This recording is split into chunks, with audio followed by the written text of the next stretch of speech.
Hi, welcome to learn English. ஒரு situation கொடுத்துருவேன். அந்த சிச்சுவேஷனில் நீங்கள் எப்படி இங்கிலீஷில் பேசணும் அப்படிங்கிறதுக்கு ப்ராக்டிஸ் தான் இந்த சேனலில் இருக்கிற வீடியோஸ் எல்லாமே. கேஷுவலாக நடக்கிற ஒரு சிச்சுவேஷன் பார்ப்போம். நம்ம ஒருத்தட்ட பேசிகிட்டு இருக்கிறோம். அப்போ நம்மளோட ஃப்ரெண்டு வந்து நம்மகிட்ட ஏதோ சொல்கிறதுக்காக வர்றாரு. இப்போ கொஞ்சம் வெயிட் பண்ணு, நாங்கள் பேசிகிட்டு இருக்கோம், பேசி முடிச்சுட்டு கொஞ்சம் நேரம் கழிச்சு வா அப்படின்னு சொல்கிறோம். இதை எப்படி இங்கிலீஷில் சொல்லலாம் அப்படிங்கிறத ஸ்டெப் பை ஸ்டெப்பாக பார்க்கலாம். இதில் இருக்கிற மாடல்ஸை பார்த்து இதே மாதிரி நீங்கள் சிச்சுவேஷன் நீங்களாக இமேஜின் பண்ணி பேசி ப்ராக்டிஸ் பண்ணணும். That is the aim of this channel. இப்போ நீங்கள் ஒருத்தர்கிட்ட பேசிகிட்டு இருக்கீங்க, அப்போ உங்கள் ஃப்ரெண்டு வந்திருக்கிறார். அப்போ அவர்கிட்ட சொல்கிறீங்க, நான் இவர்கிட்ட பேசிகிட்டு இருக்கேன். அப்போ அந்த பேசிக்கிட்டு இருக்கேன் அப்படிங்கிறது அந்த செயல் நடந்துக்கிட்டு இருக்குன்னு அர்த்தம். அப்போ எந்த டென்ஸ் யூஸ் பண்ணணும்? ஒரு செயல் அந்த நேரத்தில் நடந்துகிட்டு இருக்கு அப்படின்னா ப்ரெசன்ட் கண்டினியூஸ் டென்ஸ். நான் இவரிடம் பேசி கொண்டிருக்கிறேன். இப்போ பிரித்து பார்க்கலாமா? ஒவ்வொரு வார்த்தைக்கும் இங்கிலீஷ் டேர்ம்ஸ். நான் அப்படிங்கிறதுக்கு ஐ, இது உங்களுக்கு தெரியும். இந்த அப்படிங்கிறதுக்கு திஸ். நபருடன் பர்சன். பர்சன் அப்படின்னா நபர். பேசிக்கொண்டு இருக்கிறேன். அப்போ அந்த இருக்கிறேன் அப்படிங்கிறது கண்டினியூஸாக நடக்கிற ஒரு செயல். அப்போ ஐஎன்ஜி சேர்க்குறோம். டாக்கிங் இல்லைன்னா ஸ்பீக்கிங். இந்த வார்த்தைகள்லாம் சேர்த்து ஐ திஸ் பர்சன் டாக்கிங் இப்படி சொல்ல முடியாது.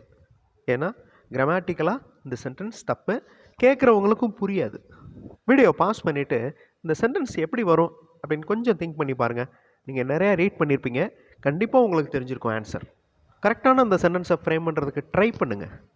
ஷியூராக உங்களால் முடியும். ஆன்சர் பார்த்து கிராமர் மிஸ்டேக் இருந்தால் திருத்திக்கலாம். வீடியோ பாஸ் பண்ணிக்கோங்க. கரெக்டாக கண்டுபிடிச்சிருப்பீங்க. ஏன்னா ஐ வந்திருக்கு, அடுத்து ஆம் தான் வரும். ஆம் வந்துச்சுனாலே கண்டிப்பாக முன்னாடி ஐ தான் இருக்கும். ஐ ஆம் டாக்கிங். நான் பேசிக்கொண்டிருக்கிறேன். யாருடன்? அந்த உடன் அப்படிங்கிறது தான் வித்து. இந்த நபருடன் நான் பேசிக்கொண்டிருக்கிறேன். ஐ ஆம் டாக்கிங் வித் திஸ் பர்சன். இப்போ இதே மாதிரி ஒரு சென்டென்ஸ் பார்ப்போமா?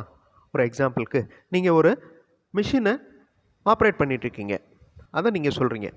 அப்போ அந்த செயல் நடந்துகிட்ருக்கு. அப்போ ப்ரெசன்ட் கண்டினியூஸ் டென்ஸ் அப்ளை பண்ணுறீங்க. ஐ ஆம் ஆப்ரேட்டிங் திஸ் மிஷின். நான் இந்த இயந்திரத்தை இயக்கி கொண்டிருக்கிறேன். மொத்தம் இங்கிலீஷ் டென்சஸ் 12 டென்சஸ் இருக்குது. அதில் சில டென்சஸை தான் நம்ம இங்கிலீஷில் பேசுகிறப்ப அடிக்கடி யூஸ் பண்ணுவோம். அதில் ஒன்று ப்ரெசன்ட் கண்டினியூஸ் டென்ஸ். சென்டாக்ஸ் சேனலில் அடிக்கடி யூஸ் ஆகிற டென்சஸ் அப்படின்னு செப்பரேட் வீடியோஸ் இருக்குது. இப்போ மறுபடியும் அந்த பழைய சிச்சுவேஷனுக்கு வருவோம். கொஞ்சம் நேரம் கழித்து என்கிட்ட கேளு அப்படின்னு நீங்கள் உங்கள் ஃப்ரெண்ட்கிட்ட சொல்கிறீங்க. இப்போ நான் பேசிகிட்டு இருக்கேன், சிறிது நேரம் கழித்து கேள். சிறிது நேரம் அப்படிங்கிறதுக்கு சம் டைம், கழித்து அப்படிங்கிறதுக்கு ஆஃப்டர், கேட்குறதுக்கு ask. Ask after some time. வார்த்தைகள் எப்படி இடம் மாறுது? தமிழுக்கும் இங்கிலீஷுக்கும் இருக்கிற டிஃப்ரென்ஸ் அதுதான். வார்த்தைகள் கம்ப்ளீட்டாக இடம் மாறும். இது எப்படி நம்ம தெரிஞ்சுக்கிறது அப்படின்னா, நிறைய இங்கிலீஷ் சென்டென்சஸ் நீங்கள் ரீட் பண்ணணும். ரீட் பண்ண அந்த இங்கிலீஷ் சென்டென்ஸோடைய ஸ்ட்ரக்சர் உங்களுக்கு ஆட்டோமேட்டிக்காக மனப்பாடமாகும். அப்படி மனப்பாடம் ஆகிறப்ப நீங்கள் சென்டென்ஸ் ஃப்ரேம் பண்ணுறப்ப அது உங்களுக்கு தெரியும். இந்த இடத்துல வேர்ப் வரணும் அப்படிங்கிறது ஆட்டோமேட்டிக்காக தெரியும். ஸோ இது ப்ராக்டிஸ் மூலமாக தான் வரும். இப்போ ஃபுல்லாக பாருங்கள். ஐ ஆம் டாக்கிங் வித் திஸ் பர்சன். நான் அந்த நபரிடம் பேசிக்கொண்டு இருக்கிறேன். Ask after some time. எதுவாக இருந்தாலும் அப்புறமேல் கேளு. Is anything important? ஏதாவது முக்கியமாக? கடைசி கேள்வி பாருங்களேன். Is anything important? இது வேர்பல் கொஸ்டின். அதாவது இதுக்கு பதில் வந்து எஸ்ன்னு ஆரம்பிக்கணும், இல்லை நோ அப்படின்னு தான் ஆரம்பிக்கணும். இதுக்கு பதில். இதே மாதிரி கேள்விகள், மாடல் கேள்விகள் பாருங்களேன். Is anything important? Is everything okay? எல்லாமே ஓகேயா? Is anything wrong? ஏதாவது தப்பாயிடுச்சா? Is this okay? இது கரெக்டா? Is this right? ஸோ இது எல்லாமே ரொம்ப சிம்பிளான வேர்பல் கொஸ்டின்ஸ். இன்னொரு சிச்சுவேஷன் பாருங்களேன். நீங்கள் ஒரு ஊருக்கு போயிட்டுருக்கீங்க, பஸ்ஸில் போய்கிட்டு இருக்கீங்க. அப்போ உங்கள் ஃப்ரெண்டு மொபைலில் கூப்பிடுறாரு. இந்த பஸ்ஸு சத்தத்தில் உங்களுக்கு அவர் என்ன பேசுகிறாருன்னு கேட்கல. அதை நீங்கள் சொல்லணும். நான் பயணம் செய்து கொண்டிருக்கிறேன். மறுபடியும் அந்த ப்ரெசன்ட் கண்டினியூஸ் டென்ஸ் வந்துருச்சு பாருங்கள். எனக்கு நீங்கள் பேசுகிறது கேட்கல, நான் சிறிது நேரம் கழித்து பேசுகிறேன். இதை சொல்லணும். நான் இப்போது பயணம் செய்து கொண்டிருக்கிறேன். ஸோ வீடியோ பாஸ் பண்ணிவிட்டு இந்த சென்டென்ஸை ஃப்ரேம் பண்ணுங்கள். கரெக்டான வார்த்தைகள் யூஸ் பண்ணுங்கள். ஈஸியாக உங்களால் சென்டென்சஸ் ஃப்ரேம் பண்ண முடியும். கரெக்டான வார்த்தைகள் எப்படி யூஸ் பண்ணுறது? அதுதானே எனக்கு கஷ்டமாக இருக்குது அப்படின்னா நீங்கள் சொல்லக்கூடாது. ஏன்னா அப்போ நீங்கள் ப்ராக்டிஸே ஸ்டார்ட் பண்ணலை அப்படின்னு அர்த்தம். ஸோ முதல்ல இங்கிலீஷ் சென்டென்சஸ் ஃப்ரேம் பண்ணுறதுக்கு வெக்காபுலரி, வார்த்தைகள் தெரியணும். சென்டாக்ஸ் சேனலில் எத்தனை வார்த்தைகள் தெரிஞ்சுக்கிறணும், ஒரு நாளைக்கு எத்தனை வார்த்தைகள் தெரிஞ்சுக்கிறணுங்கிறதுக்கு செப்பரேட் வீடியோ நான் கொடுத்துருக்கேன். So vocabulary is very important. பயணம் அப்படிங்கிறதுக்கு உங்களுக்கு தெரியும், ட்ராவல். இதெல்லாம் நம்ம கேஷுவலாக யூஸ் பண்ணுற வார்த்தைகள் தான். ஓகே, அப்போ அந்த செயல் நடந்துகிட்டு இருக்குது அப்படின்னா ஐஎன்ஜி சேர்க்குறோம். ஐ ஆம் ட்ராவலிங் நவ். நான் இப்போது பயணித்து கொண்டிருக்கிறேன், பயணம் செய்து கொண்டிருக்கிறேன், ட்ராவல் பண்ணிகிட்ருக்கேன். என்னால் நீங்கள் பேசுகிறத கேட்க முடியவில்லை அப்படிங்கிறதுக்கு இங்கிலீஷில் cannot யூஸ் பண்ணலாம். ஓகே, அதுவும் நம்ம அடிக்கடி யூஸ் பண்ணுற வார்த்தை தான் cannot. இப்போ நீங்கள் ஃப்ரேம் பண்ணுங்கள், வீடியோ பாஸ் பண்ணிவிட்டு இந்த சென்டென்ஸை ஃப்ரேம் பண்ணுங்கள். ஐ cannot hear your speech. Okay, I cannot, என்னால் முடியலை. என்ன முடியல? ஹியர், கேட்குறது. ஓகே, ஹியர் யுவர் ஸ்பீச், உங்களுடைய பேச்சை என்னால் கேட்க முடியவில்லை. அதாவது வண்டி சத்தம் அதிகமாக இருக்குது, அதனால் கேட்க முடியல. ஐ cannot hear your speech. I cannot hear your voice.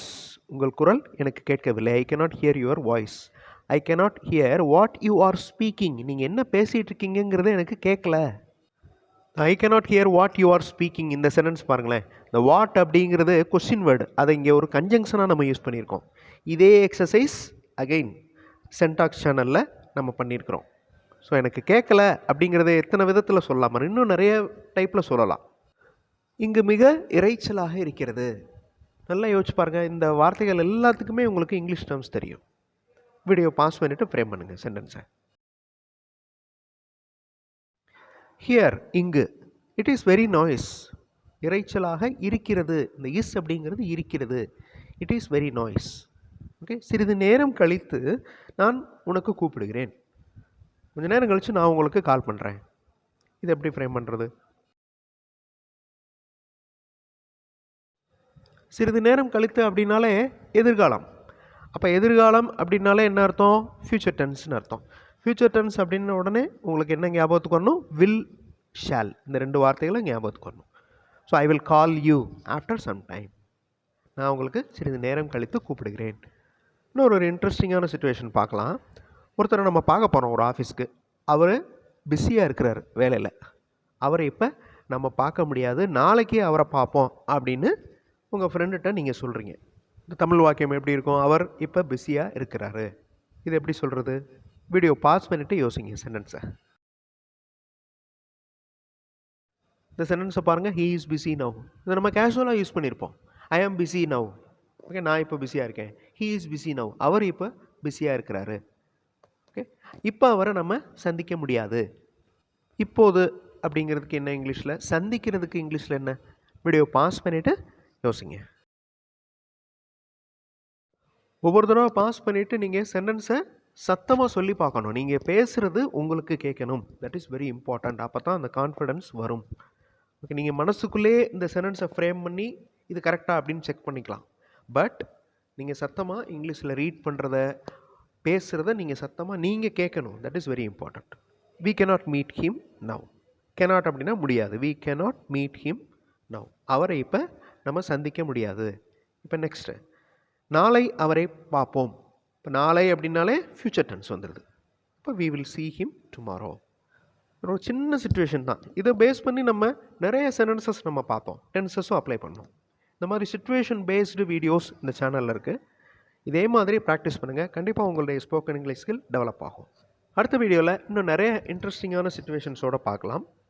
Thanks for வாட்சிங் and thanks for your valuable comments.